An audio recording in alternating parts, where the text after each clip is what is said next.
since everybody got quiet, I figured we'd get started. So, I'd like to call this June 26th meeting of the Tennessee Fish and Wildlife Commission to order. My name is Jim Bledsoe. I'm chairman of the commission. At this time, I'd like to ask everyone to please put your cell phone on vibrate or mute, and I will do that myself. Gotcha.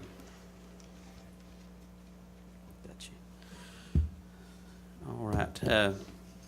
Mr. Harold Cannon, would you lead us in the invocation and the pledge? Yes, sir.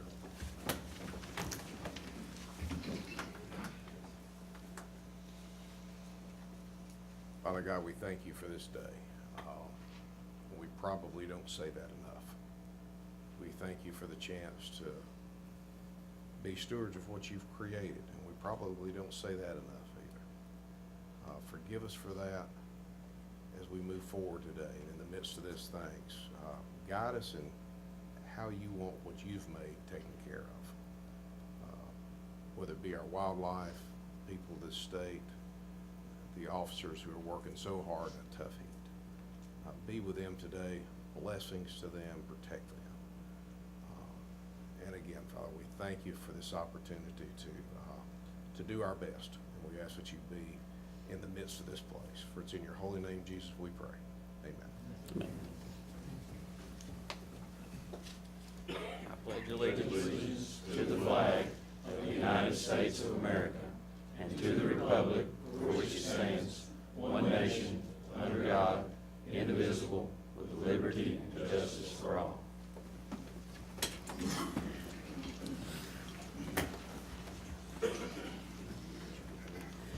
Thank you very much. Miss Barbara, would you please call the roll?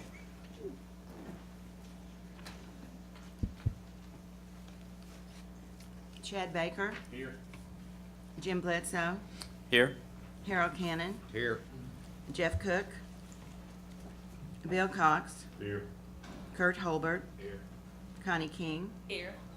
Jeff McMillan. Here. Jim Ripley. He'll be here. Bill Swan. Here. Trey Teague. Here. David Watson. Here. Jamie Woodson. We have a quorum.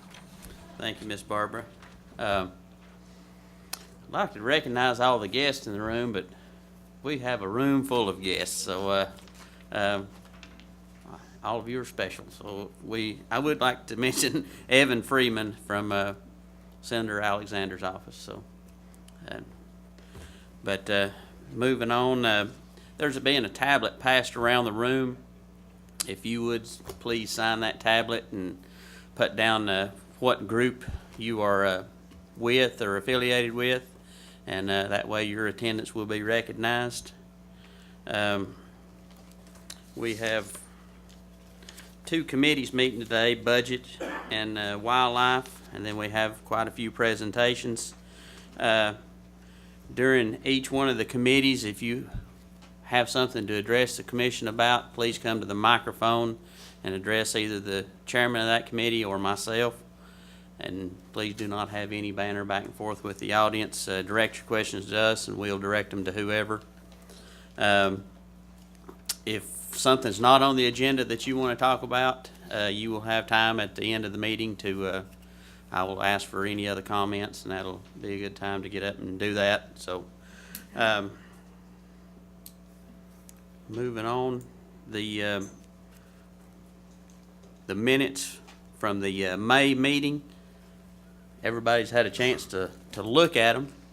I can read them off for you if you want to, or motion been made to approve the May minutes. Do I hear a second? Second. Motion been made and seconded by Harold Cannon. All in favor say aye. Aye. So moved. All right. Director Carter, do you have any announcements this time? No, thank you. All righty.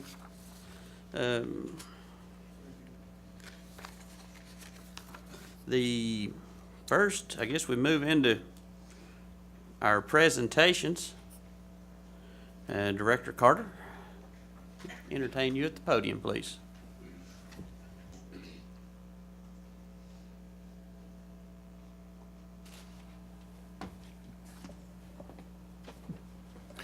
Thank you, Mr. Chairman. You know, over the last 3 or 4 years, we've had 2 or 3 issues on a national scale. One was our fishing below dams that would have put some major restrictions on fishermen where they've tended to fish for years. And we asked for a lot of help on that from several different places, and Senator Lamar Alexander stepped to the forefront on that and kind of helped lead that charge till we got to the resolution where we are today. And things are moving well, and we put in some safety standards and so forth. Then another issue popped up, and that being our federal hatcheries. 2 of the federal hatcheries that were slated for either closure or huge cutbacks was Dale Hollow and Irwin, both happened to be in Tennessee. It affected not only Tennessee but Georgia, and it was also, of course, with the United States Fish and Wildlife Service and others. So again, we were looking for some help, especially on the federal level, and Senator Alexander, who is on the Appropriations Committee for the Department of Interior, made some personal phone calls, made some contacts, and then began a resolution process where he brought the state of Georgia, the TVA, some members of the Corps of Engineers, but primarily TVA, and Tennessee, and the federal hatchery managers together and said, here's what I would like to do. I'd like to come to some kind of resolution. Let's see if we can't get this fixed, because at that time we were running about $1 million short each year in their order to be able to pull together our hatcheries, especially at Dale Hollow, which supplied about 60% of the trout that we utilize in Tennessee.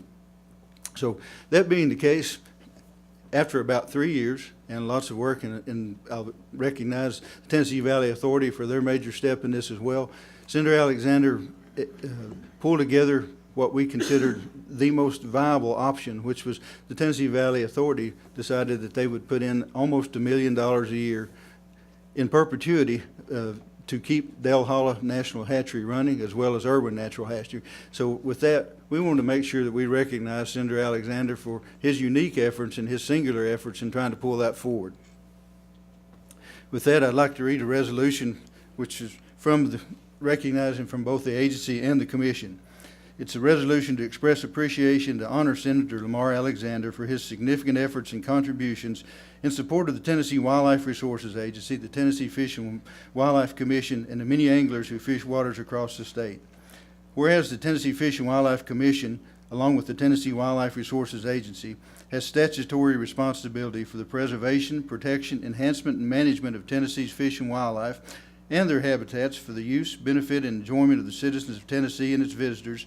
And whereas Senator Lamar Alexander has been a longtime friend and advocate of Tennessee outdoorsmen and women, and his efforts have significantly assisted the Wildlife Resources Commission and the agency in preserving, protecting, enhancing, and managing Tennessee's fish and wildlife.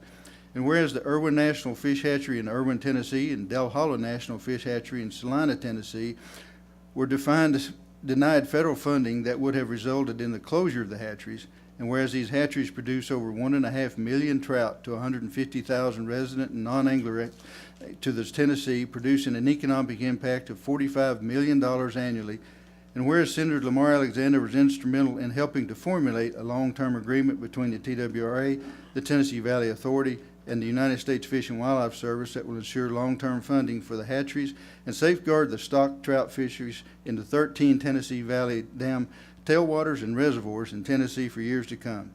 Now, therefore, be it resolved that the Tennessee Fish and Wildlife Commission and the Tennessee Wildlife Resources Agency honors and publicly expresses its sincere appreciation to Senator Lamar Alexander for his efforts and support of the Commission, the agency, the anglers, and those who fish in the Tennessee waters. Be it resolved this 26th day of June, 2015.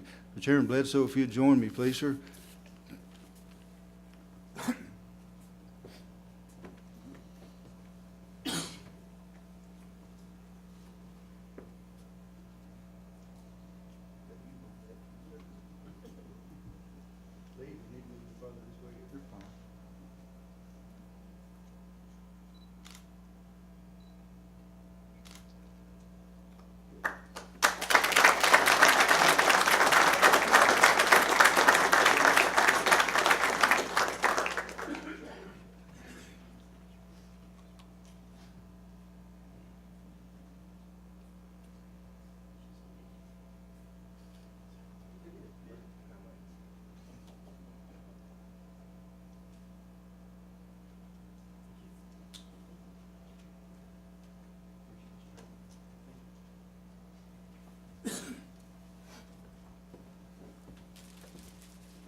Director Carter, if you'd step back up there and do the presentation for Mr. Jim Hall. Thank you again, Mr. Chairman. I'm going to defer to Commissioner Swan for the actual presentation. I just want to make one or two little comments. Jim Hall has been superintendent at Fall Creek Falls for quite some. They don't call them superintendents anymore. It shows you how long I'm going back. But in 1969, I was a seasonal naturalist for the Tennessee State Parks down at Chickasaw. Jim Hall was a seasonal naturalist for another state park and generally wound up at Fall Creek. Two things there. I was the only 5-year-old in 1969 to ever work with state parks. But anyway, Jim and I have quite a history, and I'm very glad to see him recognized for the years of service that he's put in. Very significant help on a couple of things initiatives we've done, including our fishing rodeos and also the special hunts that we've had there. With that, Commissioner Swan, I would defer to you for the resolution.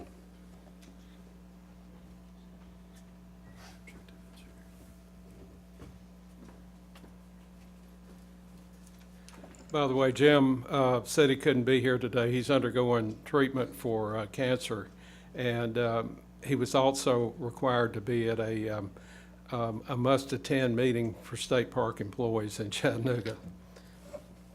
Get my glasses on. Whereas the Tennessee Fish and Wildlife Commission, along with the Tennessee Wildlife Resources Agency, has statutory responsibility for the preservation, protection, enhancement, and management of Tennessee's fish and wildlife for their habitats, the use, benefit, and employment of the citizens of Tennessee and its visitors. Whereas Jim Hall has lived and worked at Fall Creek Falls State Park for 43 years, where he has worked as a naturalist, ranger, assistant park manager, and has served as park manager for 13 years.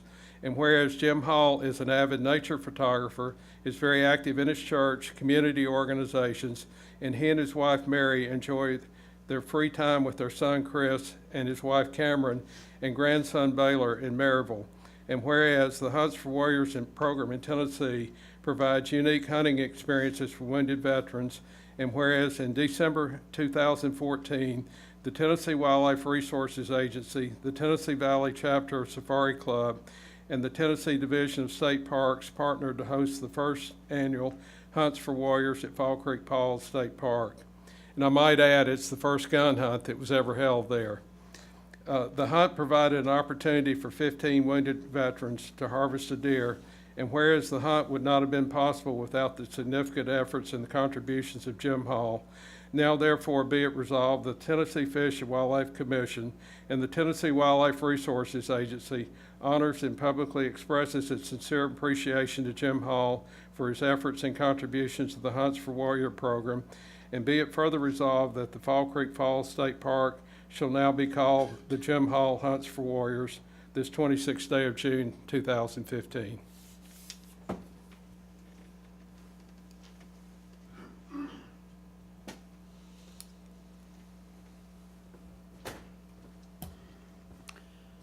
Thank you, Commissioner Swan.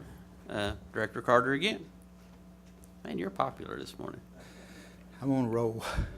All right. Thank you, Mr. Chairman. Evan, since you didn't make your remarks a second ago, I just wanted to tell you I appreciate you being here on behalf of Senator Alexander, and hope that you'll relay back our sincere appreciation to him and to Allison Martin as well. So, Sure will. Thank you. I have another little presentation, and this person would tell you we saved the best for last, but because that's just the way he is.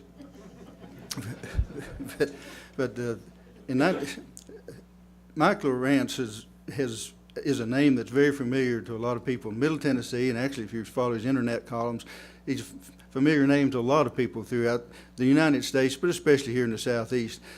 I won't go into a whole lot of explanation because we have a little short video we'd like to show you, but when I was in 1983, I was assistant regional manager here in Region 2, and there was a policy that came down from the state that all state facilities had to be able to comply with the Americans for Disabilities Act, and we need to check all of our piers, we need to check all of our checking stations, anywhere where the public went, that there might have a person with any kind of disability would be able to go there and know that they could navigate the same way as anybody else.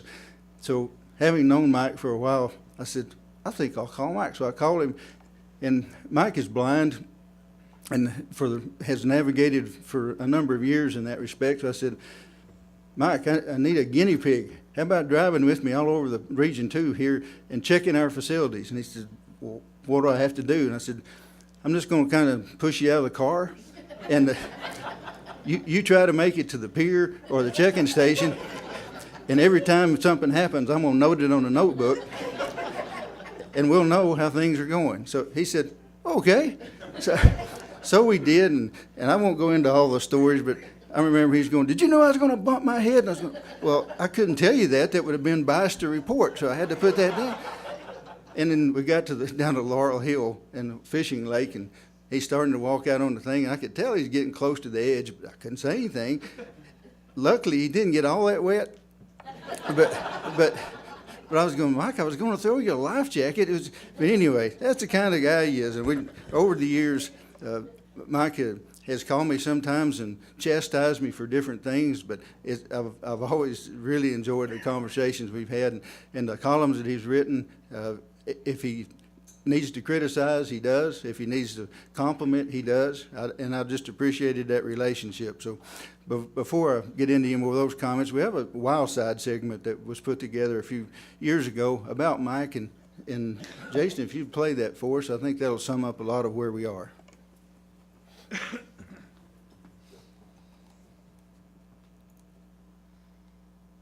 Anyone who's ever gone fishing knows the frustration of spending a day on the water and never seeing a fish. Happens to the very best. The chance to just see a fish is not even a possibility for Murfreesboro's Mike Lawrence. He's blind. But you watch him on the lake with a rod and reel in his hand and you would never know it. Wildside guide Terry Bulger shows us a man full of fishing passion who never runs short of lures or laughter. We'll see you. Mike Lawrence and best buddy T.C. Woodard are up early and heading out on Percy Priest Lake. That's a fine day for fishing.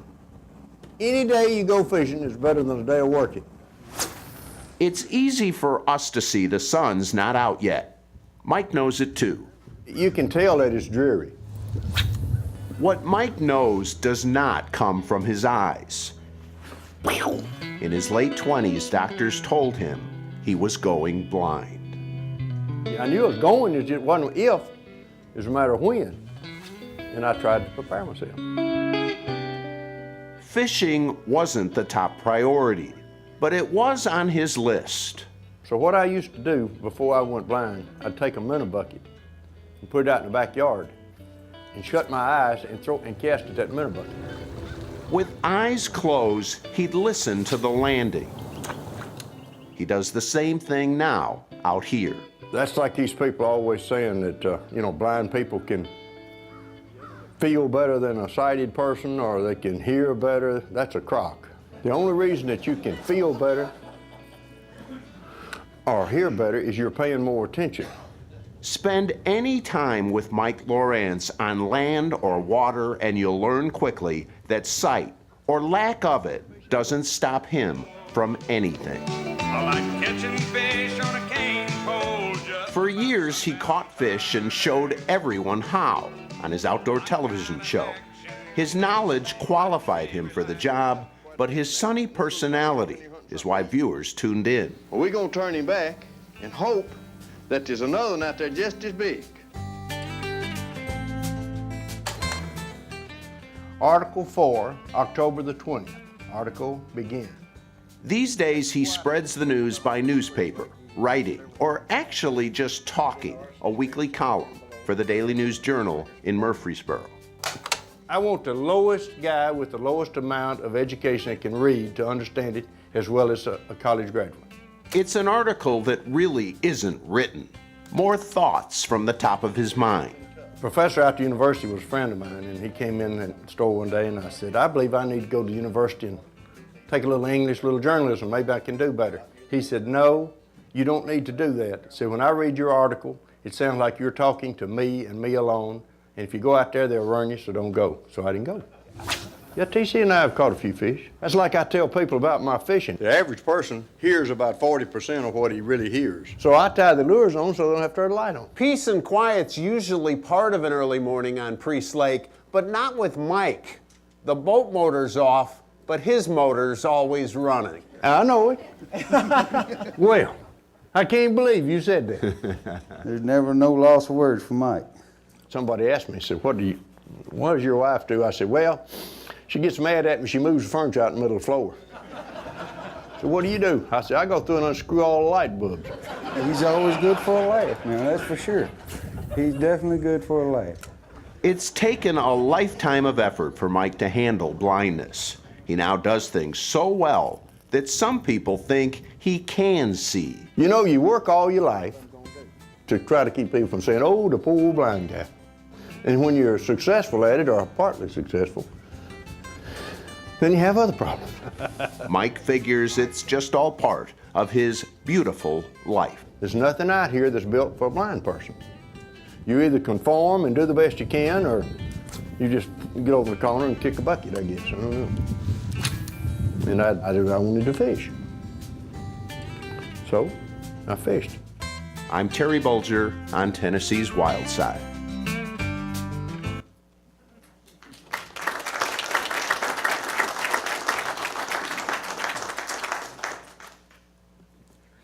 Before I ask Mike to come up and say a few short words, but before he does, I want to make another comment or two.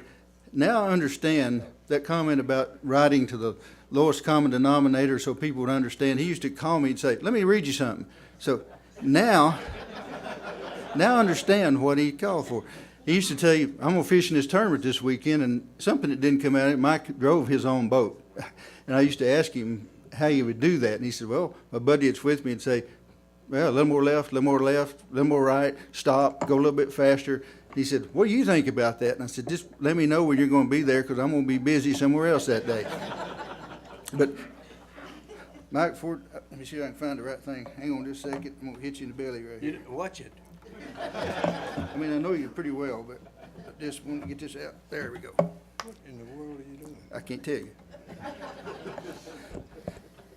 The agency and the commission, Mike, wanted to put together just a little certificate of appreciation. That's in a plaque that I'll give to you here in just a second.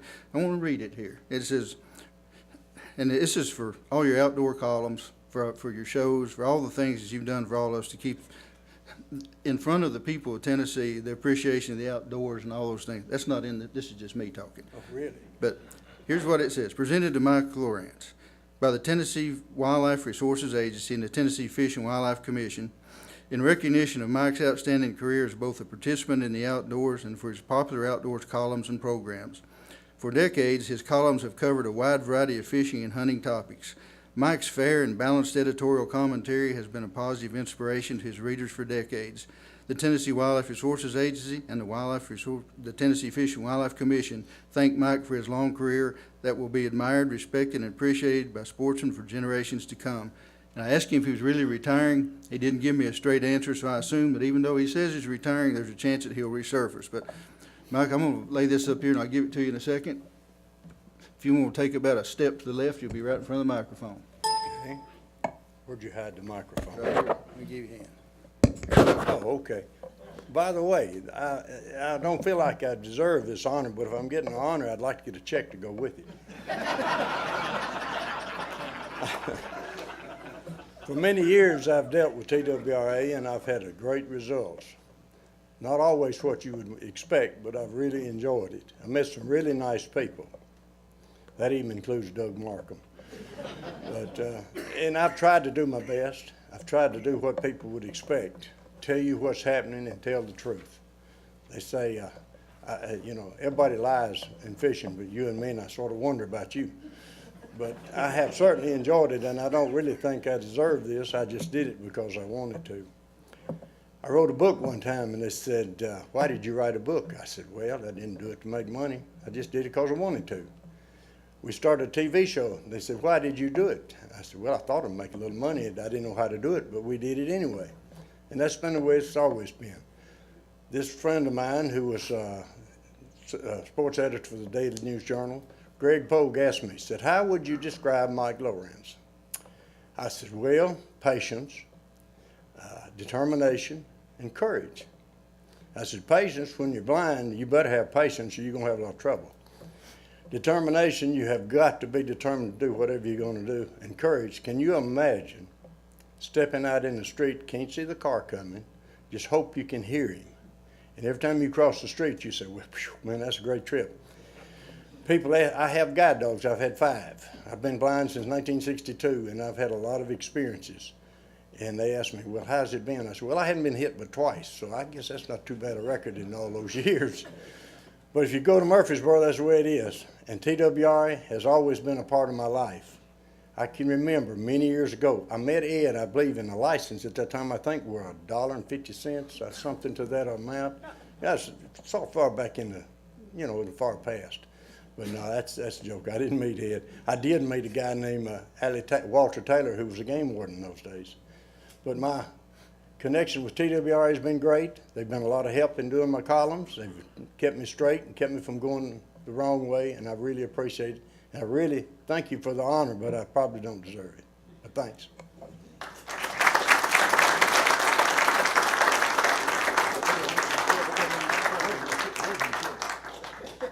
Go ahead. Got it.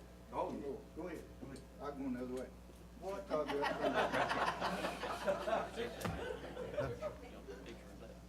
Yeah.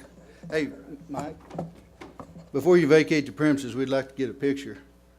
And I want to add one last thing. You mentioned his book. It's called Out of the Darkness into the Light, A Blind Fisherman's Story. I just want you to know it's out there. I have not read it yet. Mike gave it to me this morning. I knew he had written one, but I'm looking forward to going through it. One of the things he didn't tell you, personally, Mike is personally responsible for rescuing or saving 9 people who would have died otherwise. They're everything from fire to drownings, and I just think he ought to probably be recognized for that as well. But Mike, if you could come back up to in front of the podium here, we'd like to get a picture. That's a poor old camera. Won't be good for nothing else.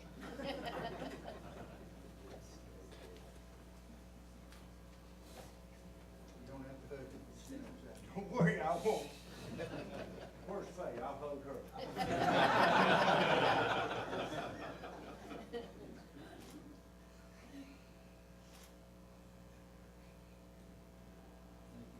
Thanks. Appreciate it. I really do.